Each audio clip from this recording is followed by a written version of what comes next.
Euthenasia. Now, the word euthanasia is derived from the Greek. Eu means good and thanatos means of death.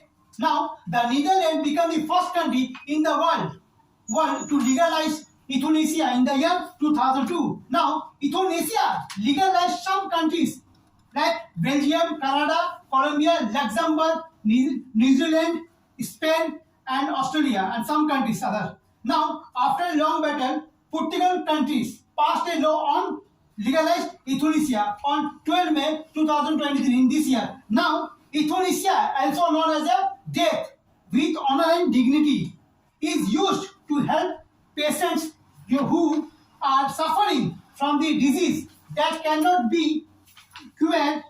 When doctors see no hope of cure in patient health, then doctor take permission from family and then put them to sleep.